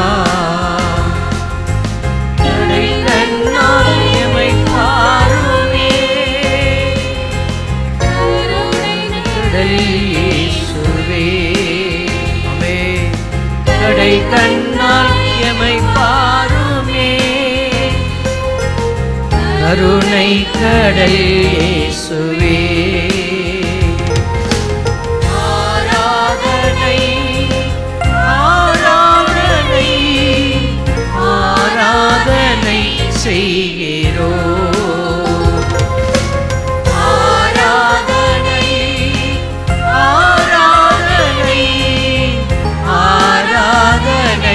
செய்கிறோம்.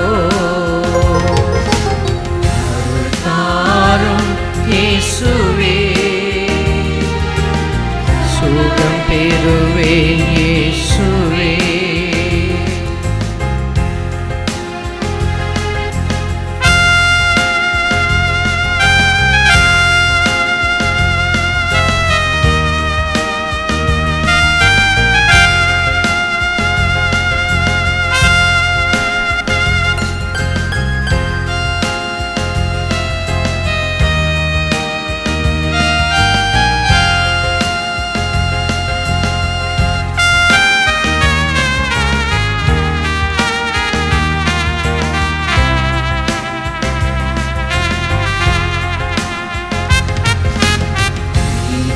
போடுவாய் இயேசுவே, நோய் களைவேன் இயேசுவே. ஆமென். இயேசுவே தொடும் ஆண்டவரே, நோய் களைவேன் இயேசுவே. ஆசீர்வதித்தருளும் ஆண்டவரே. ஆமென். மீட்பு பெறுவேன் இயேசுவே, ஆசீர்வதிப்பாய் இயேசுவே, மீட்பு பெறுவேன் இயேசுவே.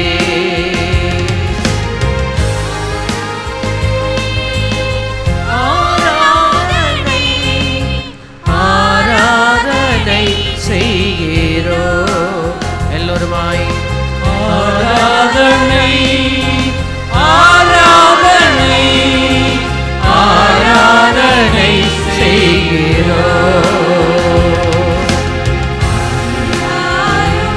இயேசுவே,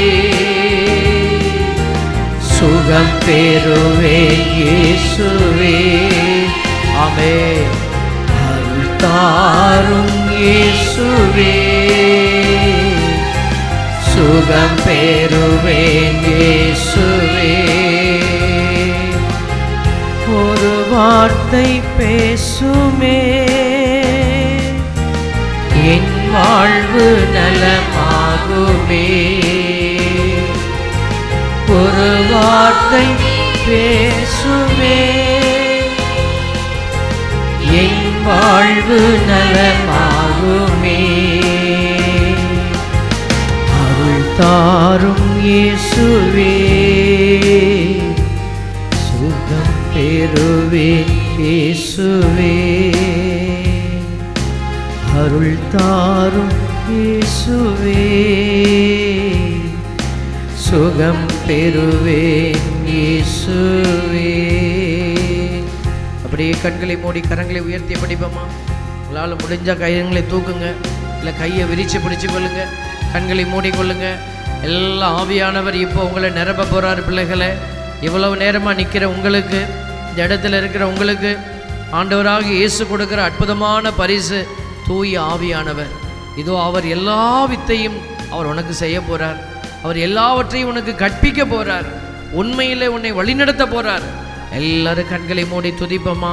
ஹல்லேலூயா ஹல்லேலூயா ஹல்லேலூயா. நாவை திறந்து துதிங்க. ஹல்லேலூயா ஹல்லேலூயா ஹல்லேலூயா. சப்தமாய் துதிங்க. ஹல்லேலூயா ஹல்லேலூயா ஹல்லேலூயா ஹல்லேலூயா. சப்தம் உயர்த்துங்க, சப்தம் உயர்த்தி துதிங்க. சப்தம் உயர்த்தி வெக்கப்படாமல் சப்தம் உயர்த்தி துதிங்க. பக்கத்தில் இருக்கிறவங்க வந்து உனக்கு மீட்பை கொடுக்க முடியாது. ஆண்டவர் இயேசு உனக்கு மீட்பை கொடுக்க போகிறாரு. இதோ வெட்கப்பட்டுக்கிட்டு நீ வார்த்தையை உள்ள முழுங்கக்கூடாது. சப்தமாய் துதி. தாவீதின் குமாரனே, என் மீது மனமிறங்கும் என்று சொல்லி கத்திய அந்த ஏழை மகன், ஆண்டவர் அவரை திரும்பி பார்த்தார். இதோ அவன் சப்தம் எல்லாரையும் தொல்லைப்படுத்தியது. ஆனால் ஆண்டவருடைய அற்புதத்தை பெறுவதற்கு அவனுக்கு உதவி செய்தது. எல்லாம் சத்தமாய் துதி. ஹல்லேலூயா hallelujah hallelujah hallelujah hallelujah hallelujah hallelujah hallelujah ஹல்லேலூயா. நன்றி நன்றி நன்றி இயேசுவே. பரிசுத்த ஆவியின் வல்லமையை எங்களுக்கு பொழிவேன் என்று சொன்னீங்களேப்பா. இதோ இந்த இடத்துல கரம் உயர்த்தி நிற்கிற எல்லா பிள்ளைகளின் மீதும் உடைய வல்லமையின் ஆவி ஊற்றப்படுவாராக, கிருபையின் ஆவி ஊற்றப்படுவாராக, இரக்கத்தின் ஆவி ஊற்றப்படுவாராக. ஆண்டவரே, பாவத்திலிருந்து தங்களை விலக்கி கொண்ட கழுவி கொண்ட பிள்ளைகள் எல்லோரும் அபிஷேகத்தில் உறைவார்களாக. ஹல்லேலூயா hallelujah hallelujah hallelujah hallelujah hallelujah hallelujah hallelujah hallelujah hallelujah hallelujah hallelujah hallelujah hallelujah hallelujah hallelujah ஹல்லேலூயா. அப்படியே மார்பல கரங்களை வைங்க. மார்பல கரங்களை வைத்து பரிசுத்த ஆவிகிட்ட கேளுங்க. ஆண்டவருடைய ஆவியானவர்கிட்ட கேளுங்க.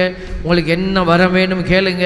எது உங்களுக்கு தடையாக இருக்கிறது, எது உங்களுக்கு பாரமாக இருக்கிறது, இதோ இந்த கிறிஸ்மஸில் ஒரு மிகச்சிறந்த கொடையை ஆண்டவர் உங்களுக்கு கொடுக்க போகிறாரு. He is going to give you a gift. ஆண்டவர் பரிசு கொடுக்க போகிறார். இதோ நீங்கள் ஆண்டவருக்கு என்ன கொடுக்க போகிறீங்க, ரெண்டையும் நீங்கள் கேட்கணும். ஆண்டவரே, இது எனக்கு தாங்கன்னு கேளுங்க, நான் உங்களுக்கு இதை கொடுப்பேன்னு சொல்லுங்கள். இதோ கண்களை மூடி துதிப்போமா? கண்களை மூடி கரங்களை மார்பிலை வைத்து உன் ஆண்டவரோடு நீ பேசிவிடு பிள்ளையே. ஒரு வார்த்தை சொல்வாய், ஒரு வார்த்தை சொல்லுவாய் மகளே, ஒரு வார்த்தை சொல்லுவாய் மகனே, என் ஆண்டவரே உமக்காய் நான் இதை கொடுப்பேன் என்று ஏதாவது சொல்லு மகனே. ஆண்டவருக்கு நான் இதை கொடுக்கிறேன். சக்கையு சொன்னானே அப்பா, சக்கையு மனுஷன் சொன்னான், அவன் ஒரு பாவியாய் கிடந்தான் அப்பா. அந்த மனுஷன் சொன்ன, ஆண்டவரே நான் ஏமாற்றிய பிள்ளைகளுக்கு 4 மடங்கு திருப்பி தருகிறேன். இதோ நான் பெற்ற இந்த சொத்திலிருந்து பாதியை ஏழைகளுக்கு கொடுக்கிறேன். இதோ நீ என்னை சொல்ல போகிறாய். கண்களை மூடி, இத்தனை ஆண்டுகள் ஆண்டவர் உன்னை பாதுகாத்தாரு, உன்னை உயர்த்தினாரு, உன்னை ஆசீர்வதிச்சாரு. நீ ஆண்டவருக்கு என்ன கொடுத்தாய் பிள்ளையே? வேடிக்கை பார்க்காத, கண்களை திறந்து நீ எங்கேயும் பார்க்காத, உன் ஆத்மாவை பார் மகனே, மகளே, உன் ஆத்மாவை பார், உன்னை பார். ஆண்டவருக்கு நீ என்ன கொடுத்த? கோயிலுக்கு வந்தேன், அது நீ உனக்கு கொடுத்துக்கிட்டது. உனக்கு ஆசீர்வாதம் வேணும், நீ வந்த. ஆண்டவருக்கு நீ எதை கொடுத்தாய்? இதோ யூதாசை போல நீ ஏதாவது உனக்காய் செய்து கொண்டிருக்கலாம். இப்பொழுது ஆண்டவர் கேட்கிறார், எனக்கு நீ என்ன கொடுக்க போகிறாய்? ஆண்டவர்கிட்ட சொல்லுவோமா, ஆண்டவரே என்னையே உமக்கு அளிக்கிறேன் அப்பா, என்னுடைய பாவத்தை எல்லாம் நான் தூக்கி எறிந்து விட்டு ஆண்டவரே உம்முடைய வழியில் நடந்து வர நான் ஆசைப்படுகிறேன். ஒப்பு கொடுப்பீங்களா? அப்பா பிதாவே, ஒரு புதிய பயணத்தை நான் மேற்கொள்ளுவேன் அப்பா. என் ஆண்டவர் எனக்காக கல்வாரியில் பயணித்தீர் தகப்பனே. இதோ என் மீது நீர் கொடுத்திருக்கிற, எனக்கு நீர் கொடுத்த பரிசுத்த ஆவி என்கிற வல்லமையினாலே என்னை நான் முழுமையாக உமக்களிக்கிறேன். என் ஆத்துமாவை உமக்கு உகந்த பாத்திரமாய் மாற்றுவேன்.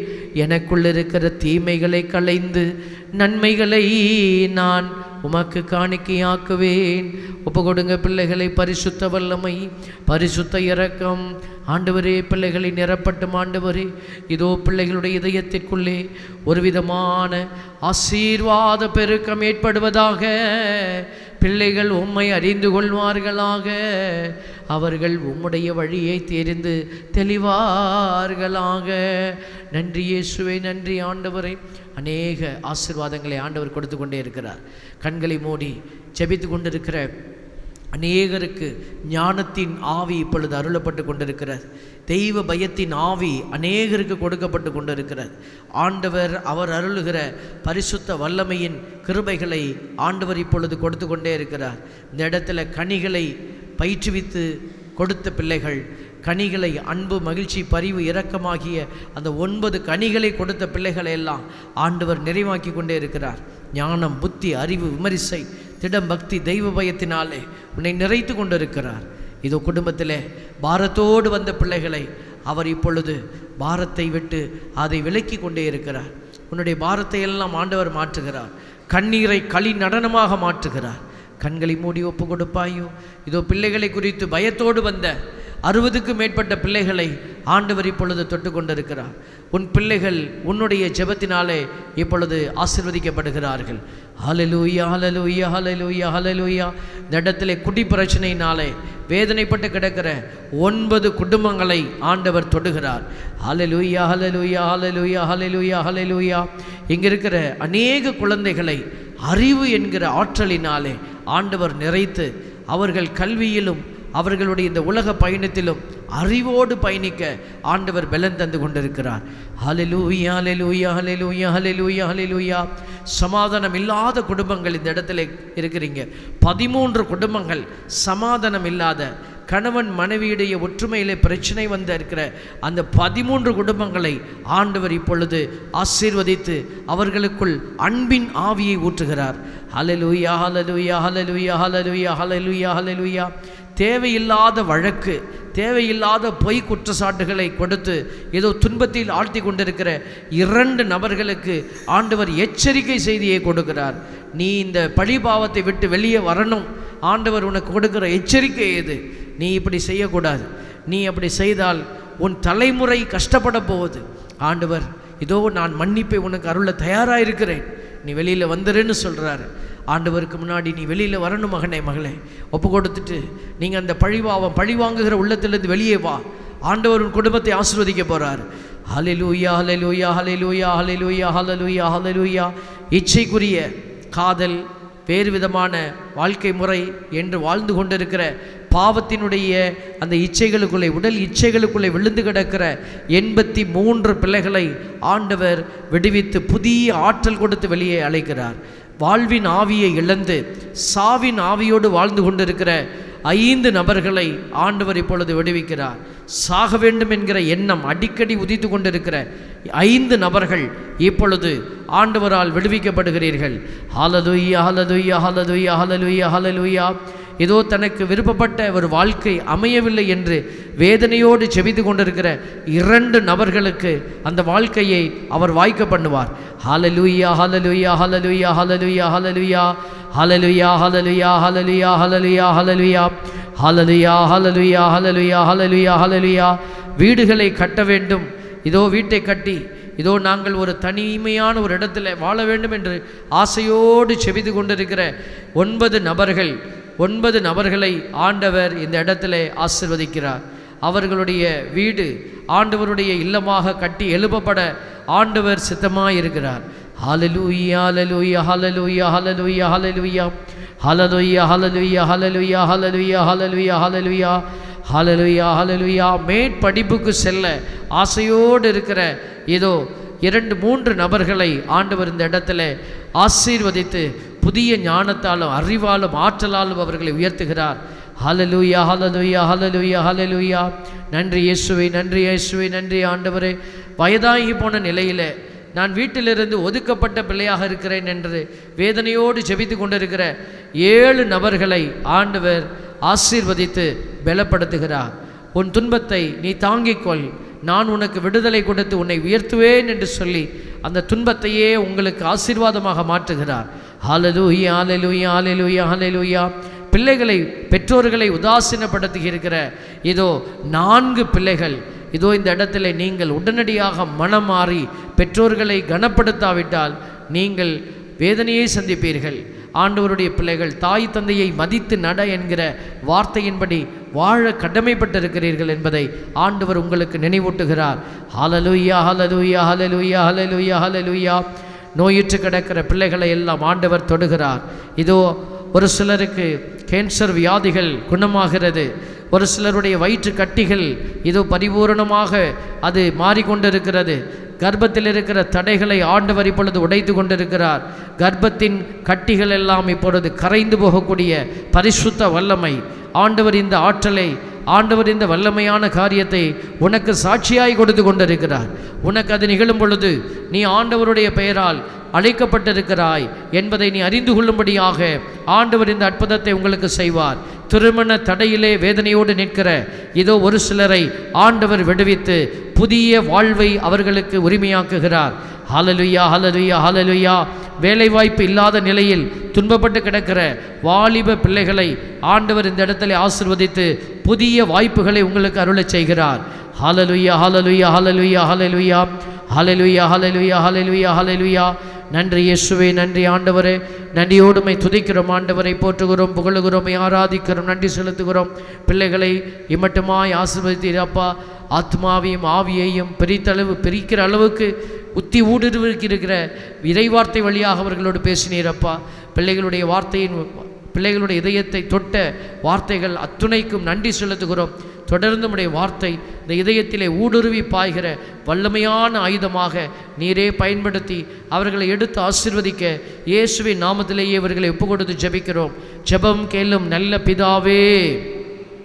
வலதுகரம் உயர்த்தி எல்லோரும் சொல்லுவோம் ஆமேன். எல்லோரும் ஒரு முறை ஆமேன். வளர்ந்து அர்ப்பணிடுவோம். ஆண்டவர் நம்பிக்கைக்குரியவர். பிள்ளைகளை அவர் உன்னை கைவிடவே மாட்டார். இதோ இந்த ஆலயத்திற்கு வந்திருக்கிற பிள்ளைகளுக்கு எல்லாருக்கும் ஆண்டவர் ஒரு சிறப்பு கொடைகள், வரங்களை கொடுத்துருக்கிறாரு. அதை நீங்கள் பயன்படுத்தணும். எடுத்து காலடி கடவுள் காட்டட்டும்னு அதுக்கப்புறம் போகிறேன் இல்லை. கடவுள் கொடுத்திருக்கிறதை நீங்கள் பயன்படுத்த ஆரம்பிங்க. அடுத்தடுத்து உங்களுக்கான வழிகளை திறந்து ஆண்டவர் உங்களுக்கு வழிகாட்டுவார். Price the Lord. ஹல்லேலூயா. ஆண்டவர் சொல்கிறாரு, நான் உன்னை விட்டு விலகுவதும் இல்லை, உன்னை கைவிடுவதும் இல்லை. Price the Lord. நான் உன்னை விட்டு விலகுவதில்லை, நான் உன்னை என்றும் கைவிடுவதில்லை. இது யாருக்கு சொல்லுவார்? சும்மா ரூமில் உட்காந்து படுத்திருக்கிறவனுக்கா? இல்லை. ஆண்டவருடைய பெயரால் இறங்கி வேலை செய்கிற பிள்ளைகளுக்கு, ஆண்டவருடைய மாட்சிக்காக ஓடுகிற பிள்ளைகளுக்கு ஆண்டவர் சொல்கிறாரு, நான் உன்னை விட்டு விலகுவதில்லை.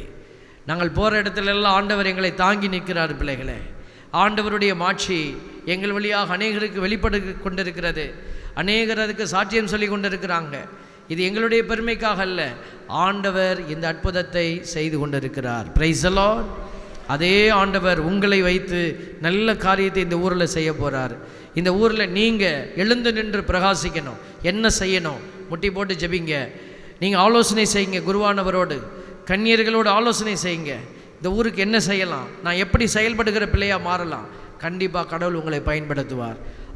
அப்படிப்பட்ட பிள்ளைகளுக்கு ஆண்டவர் சொல்கிறார், நான் உன்னை விட்டு விலகுவதில்லை, நான் உன்னை என்றும் கைவிடுவதில்லை, நான் உன்னை காண்கின்ற தேவன், கண்மணி போல் உன்னை காப்பேன், நான் உன்னை காண்கின்ற தேவன், கண்மணி போல் உன்னை காப்பேன்.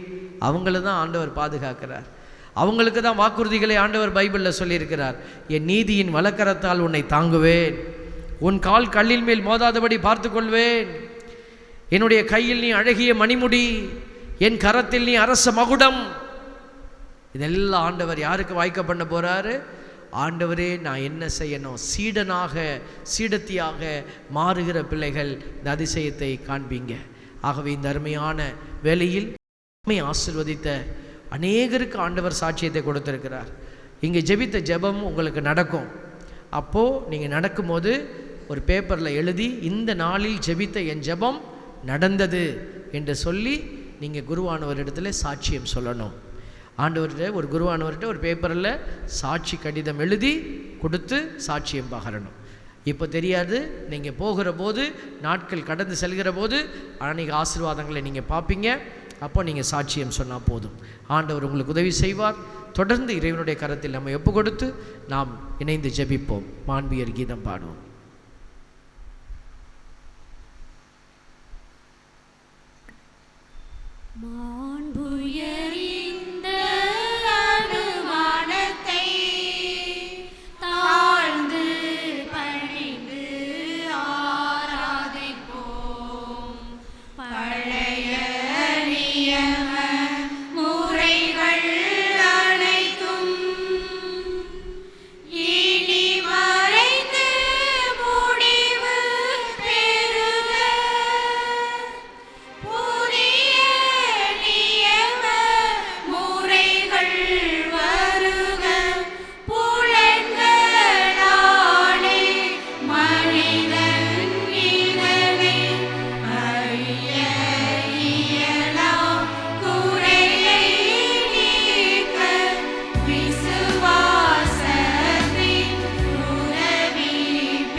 மன்றாடுவோமாக.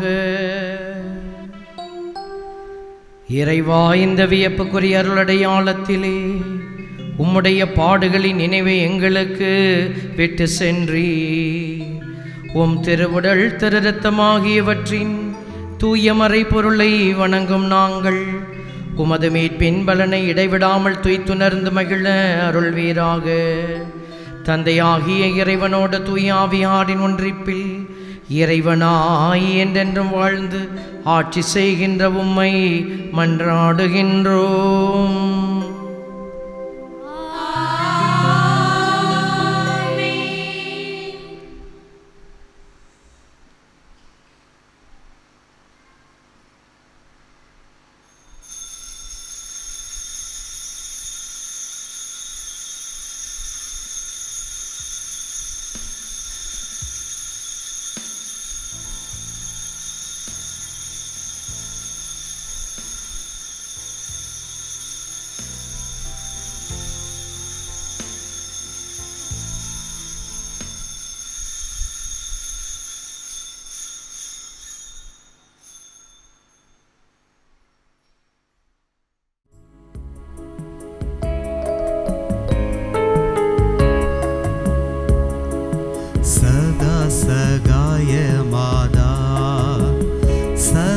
சகாயம் செய்யும் மாதா,